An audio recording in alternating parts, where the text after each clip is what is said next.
দেবর শব্দটাও খারাপ। দেবর মানে জানেন কি? দেবর মানে কি? দেবর মানে কি? আপনি তো দেবর বলেন না, দেওয়ার বলেন নাকি? ওটা দেওয়ার না, ওটা বাংলা ভাষাকে ধর্ষণ করা হয়েছে। ওটা হচ্ছে দেবর। এটা বিশুদ্ধ বাংলা কি? দেবর। দেবর মানে দ্বিতীয় বর। কেন দ্বিতীয় বর?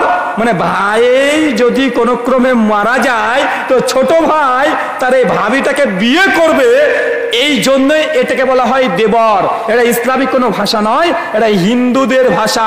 কারণ হিন্দুরা মনে করে যে বড় ভাই যদি মারা যায় এই মেয়েটিকে আর কেউ বিয়ে করতে পারবে না। তাদের ধর্মে 3টে আইন আছে।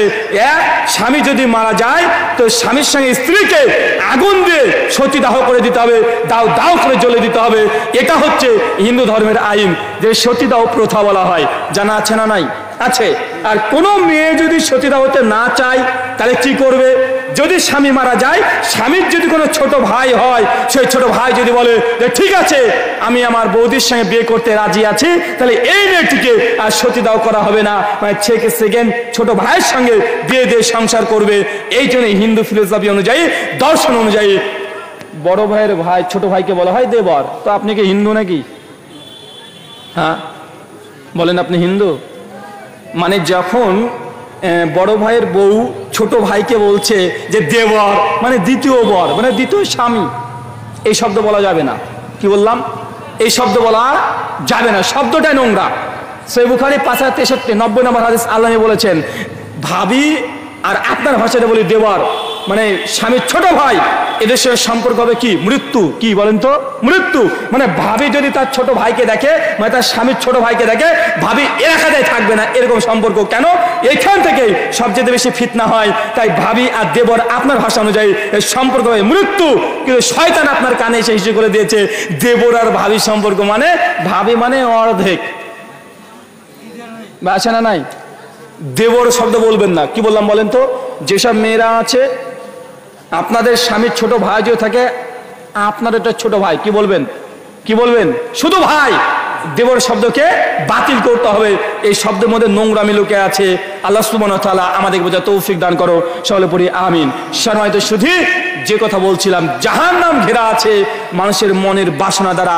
মন যা চাই তাই করবেন, তাহলে আপনি জাহান্নাম চলে যাবেন। শুধু এক বিয়েতে যে পরিমাণে নোংরামি করা হয় সমাজে, এরকম নোংরামি অন্য কোনো জায়গাতে আমার দেখা নেই। আপনি চাচা মনে করছেন আপনার মেয়ের বিয়ের পূর্বে আল্লাহকে নারাজ করে দিয়ে মেয়েটা শ্বশুর বাড়িতে সুখী থাকতে পারে?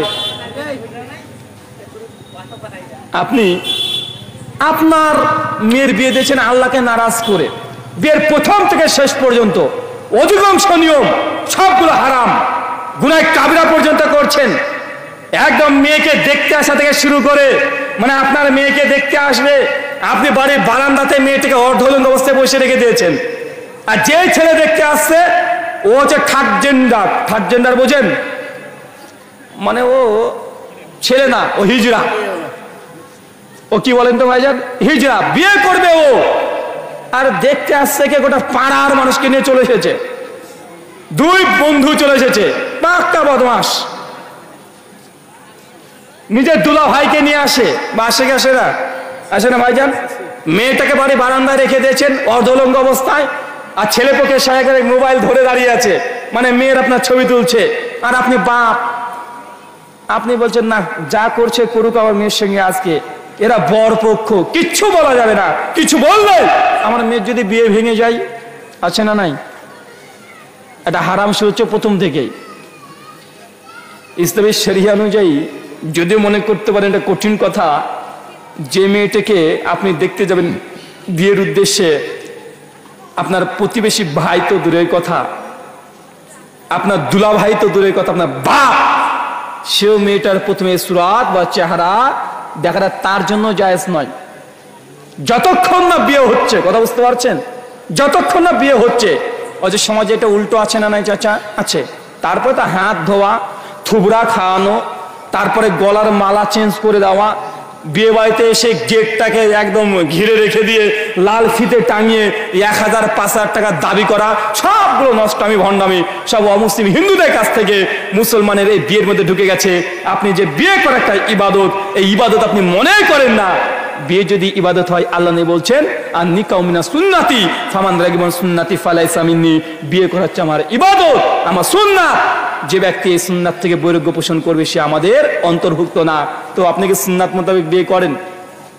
আপনার মেয়ের কি সুন্নাত মোতাবেক বিয়ে দিয়েছেন? না। কেননা বিয়েকে আপনি মনে করেছেন যে এটা সামাজিক প্রথা, সমাজে বিয়ে না করলে হয় না, তার জন্য আপনি বিয়ে নিজেও করছেন, মেয়ের বিয়েও দিচ্ছেন, এটাই সমাজে চলছে। কিন্তু বিয়ে যে ইবাদত এটা আপনি কোনো মনেই করেননি। মনে রাখবেন আগামী ভবিষ্যৎ